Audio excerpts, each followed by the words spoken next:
السلام علیکم خواږه دوستانو، په دې هیله چې روغ او جوړ اوسئ.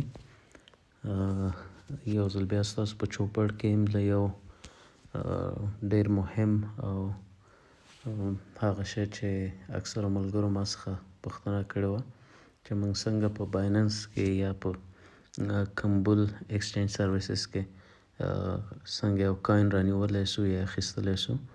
نو په دې اړه زه ستاسو په خدمت کې یم چې په دې اړه تاسو ته معلومات درکړم. لومړی خو هغه ملګري چې نه پوهېږي چې بایننس کې پیسې یا ډیپازټ څنګه کېږي، نو هغه په افغانستان کې لږ ستونزمنه کار دی په واقعیت، ځکه دلته موږ د ماسټر کارډ او د نورو کارډونه چې د هغې په واسطه موږ کرپټو کرنسي رانیولی سو، نو هغه سهولتونه نه لرو. نو د دې لپاره موږ چې کله سټیبل کوین اخلو یا یو اس ډي ټي اخلو، نو هغې لپاره موږ مجبور یو چې د یو دویم کس یا د یو داسې کس ته مراجعه وکړو چې هغې سره اول نه تتر موجودي یا یو اس ډي ټي ورسره یا بیټ کوین یا هر څه چې هغوی سره موجود وي، نو هغې ته پیسې نغدې ورکړو او هغې زموږ ویلټ ته راولیږي. نو هغې طریقه که څوک نه پوهېږي یا مشکل لري، نو خیر په هغې اړه به موږ هم یو ویډیو جوړه کړو. خو ما خپله په اکاونټ کې اوس دا مهال $163 دي، تاسې وینئ چې ما ټول یو اس ډي ټي اخیستی دي خپله، او په هغې باندې زه کولی شم چې اوس نور کوینونه راونیسمه. یو اس ډي ټي موږ ځکه اخیستی چې یو اس ډي ټي ټول نه مهمه او داسې وایي چې ټول نه هغه کرنسي ده چې بازار کې ډېره موجوده ده او خلک اول یو اس ډي ټي رااخلي، بیا په هغې نه وروسته پې نور کوینونه رانیسي. دې ته سټیبل کوین هم وایي، او سټیبل کوین یو اس ډي ټي ته دې لپاره وایي چې په سټیبل کوین باندې یعنې نه د دې نرخ تغییر کوي، نه ټیټېږي نه زیاتېږي، دا په یو ثابت عدد یا داسې ووایي چې د دې قیمت د $1 سره مساوي ده. په اصل کې دا خپله هم یو کوین ده، خو دې ته سټیبل کوین وایي ځکه چې د قیمت تغییر نه کوي. نو موږ سره $163 فعلا موجود دي چې تتر ورته وایي یا یو اس ډي ټي. نو په دې باندې موږ کولی شو چې هره کرنسي زموږ خوښه وي هغه واخلو. راځو دلته تاسو وینئ دا مارکیټ برخه کې مختلفه کوینونه دي، او تاسو دلته کولی شئ چې کوینونه سرچ هم کړئ. که یو څوک غواړي چې بیټ کوین واخلي،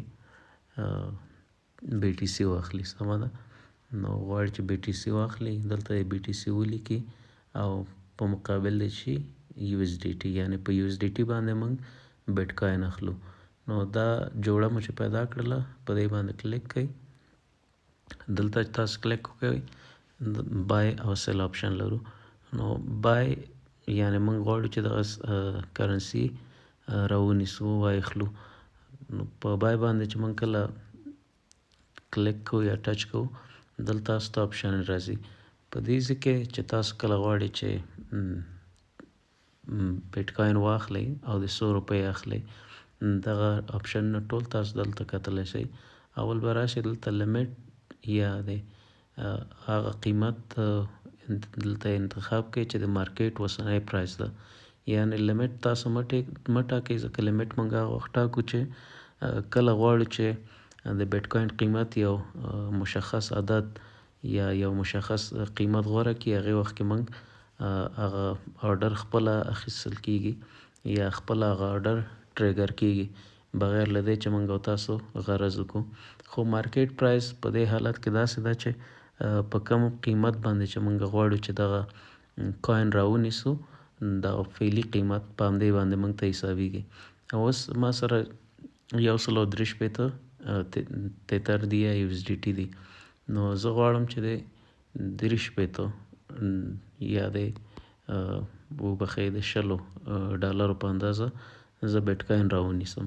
نو دلته خپل $20 ورته انتخابوم او د هغې په مقابل کې به ماته 0.300 شپږ بیټ کوین راکړي چې دغه بیټ کوین معادل دی $10. کله چې زه په بای باندې کلیک کومه بای، نو ماته به همدغه اندازه بیټ کوین راکړل شي. اوس دغه د $10 اندازې بیټ کوین مو واخیستل، زما $143 پاتې شول. دلته راځو موږ یې ګورو. تاسو وینئ اول لومړی چې زما پیسې دي هغه 143 تتر دي او ورسره زه د $19.95 په اندازه بیټ کوین هم لرم، چې دا موږ هغه وخت کې دغه ټریډ یا دغه بای چې مونږ کړې ده یا کوم شی چې مونږ رانیولې ده کوم کوین، دا مونږ هغه وخت بیرته سیل کوو کله چې مونږ په فایده کې سو یا مونږ کله ګټې کې سو. نو دغه ویډیو خاص دی لپاره ده چې څنګه مونږ یو کوین رانیسو یا یې اخلو یا څنګه یو سودا کوو په بایننس کې.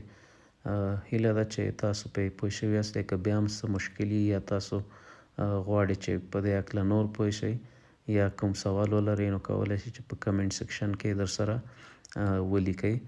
او د هغه ویډیو لپاره تاسو کولی شئ چې زموږ چینل تعقیب کړئ او سبسکرایب یې کړئ. انشاءالله په راتلونکو ورځو کې به تاسو ته په دې هکله نورې ښې ویډیو در وړاندې کړم. تر بیا الله مل شه.